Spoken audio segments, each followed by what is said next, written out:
যে স্বপ্ন, যে লক্ষ্য, যে আকাঙ্ক্ষাকে সামনে নিয়ে আমরা সেদিন পাক হানাদার বাহিনীর বিরুদ্ধে যুদ্ধে ঝাঁপিয়ে পড়েছিলাম, সেই আকাঙ্ক্ষা স্বপ্ন ছিল এক গণতান্ত্রিক বাংলাদেশের। সেই আকাঙ্ক্ষা স্বপ্ন ছিল যে আমাদের গণমানুষেরা তারা তাদের প্রতিনিধি নির্বাচন করবে, তারা একটা গণতান্ত্রিক পরিবেশে বাস করবে, কথা বলতে পারবে, লিখতে পারবে স্বাধীনভাবে, ভিন্ন মত পোষণ করতে পারবে। সেই আশা ভরসা নিয়ে সেদিন সমগ্র বাংলাদেশের মানুষ সেই যুদ্ধকে সমর্থন দিয়েছিল। 1 কোটির ওপরে মানুষ সেদিন ঘর বাড়ি ছেড়ে ভারতে গিয়ে আশ্রয় নিয়েছিল। হাজার হাজার লক্ষ লক্ষ মানুষ এই দেশের ভেতরে থেকে তারা অস্ত্র হাতে তুলে নিয়েছিল।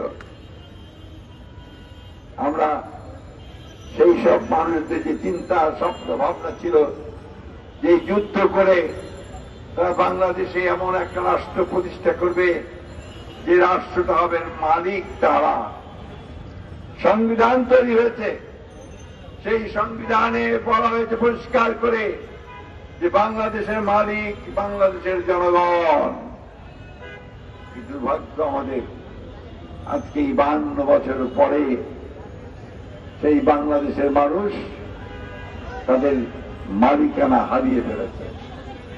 এখন বাংলাদেশের মানুষ আর তাদের অধিকার প্রতিষ্ঠার জন্য যে ভোটের মাধ্যমে তারা নির্বাচন করে, সেই ভোটের অধিকার তাদেরকে কেড়ে নেওয়া হয়েছে।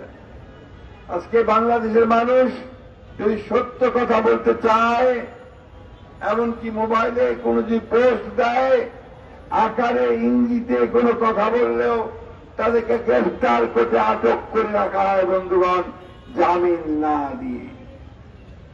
সংবিধানও কাটাছাড়া করে শেষ করেছে।